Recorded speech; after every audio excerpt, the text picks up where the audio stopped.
guys. So as you may have noticed, I do have a new intro, and I want to give a shout out to RyArts for making it. It's really cool, and you guys can check them out if you're interested in that sort of stuff. So, anyways, I'm going to show you guys one of my most favorite color change moves. It's called the Shapeshifter. It's really cool, it's simple, and it looks really great. So basically, you can take a card. So let's say the King of Hearts, for example. We can take it, and then we can just change it into the Ace of Hearts, just like that. It's clean, and I can hand this card out for examination, and then that's basically it. So one more time, you can just take any cards. Let's say the Ten of Hearts, for example. You take it, and in 3, 2, 1, it's changed into the King of Clubs. That's it. And like I said before, you can hand this out for examination. That is the move. I hope you guys like it, and if you want to learn how it's done, don't forget to stick around for the tutorial. Alright, so there are a couple reasons why this is one of my favorite color changes, and that's because its angle sensitivity is great. This isn't kind of like the Cardini change where there's kind of you have to kind of worry about angles. This is great. If you're surrounded by lots of people, and it's not as difficult as like the duck change or the Cardini change. So basically, here's how it works. So I'm going to kind of show you in slow motion, and then I'll teach you the basics. So basically, you're gonna have you're gonna push over the top card, whatever it is. You have your card, okay, and this is the card that you're gonna switch. And what you're gonna do is you're gonna be showing this card to the spectator, misdirecting them, and you're gonna push over the next card, catch a break, and then you want to take the top card, put it on top of the break, so you have a double that is back to back.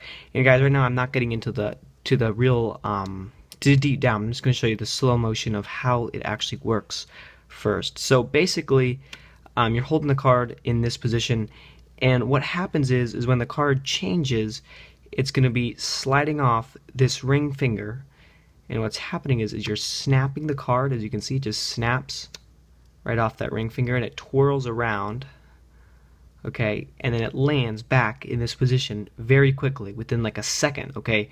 So it looks like the card is spinning around. You drop the card on the deck, and you come away clean. Alright, so here's how it works. You take whatever card you need to switch, and the card that you want the card to switch into is going to be second from the top. And now what you do is you show the card to the spectator, you misdirect them, you push off the top card over here, you want to catch a break, and you say, okay, so I'm going to take this 10 of spades, and you just push it onto the break. Make sure that it is one solid packet. Okay, so you want to make sure that this break is unnoticeable, and you want to make sure these cards are as closest as they can be. And basically, at this point, all you're going to do is you're going to prop up the card, the double, prop it up. You're going to take, if you're right-handed, you're going to want to take your thumb, place it on the bottom left corner, and then you want to take your middle finger, take it to the top right corner. So in your right hand, you're holding it like this, okay?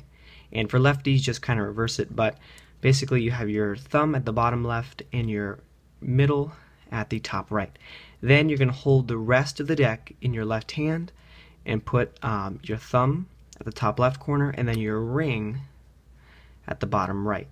So altogether it looks like this. You're going to have to get this down. This is kind of difficult, but you will eventually learn how to do it. So with all this in play, you want to keep the pressure between these two fingers steady throughout the entire motion. So you don't want to increase pressure, you definitely don't want to decrease pressure, but this will all come along with muscle memory and stuff. So basically, you're going to be just pulling up with this hand slightly. So you're going to pull it up with this hand just a little bit to create a bend in the card.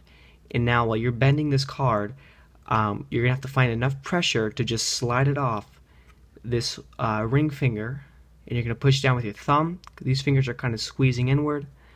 You're going to apply pressure, and on 1, 2, 3, you're going to let this edge slide off, and it's going to fling around, okay, and it may or may not clip the middle finger. You kind of don't want it to clip the middle finger because then it kind of shakes at the end, and it doesn't look very clean, okay? So you might give it away, but you will eventually get all the power together, and you'll know how much to push. So basically, you want to keep the pressure constant here. You don't want to change the pressure, because if you increase the squeezing pressure, it's going to bend the card, and you can see it does that. And you don't want that because it's not going to look good, and it's going to look kind of weird. So basically, let's get some new cards here. You have your double.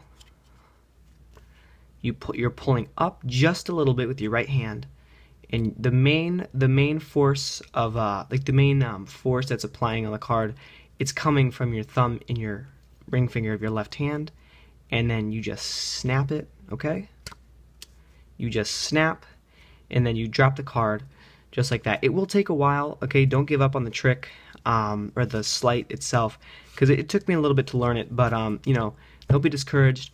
And if you need to, go ahead and rewind the video. And as always, guys, thanks for watching.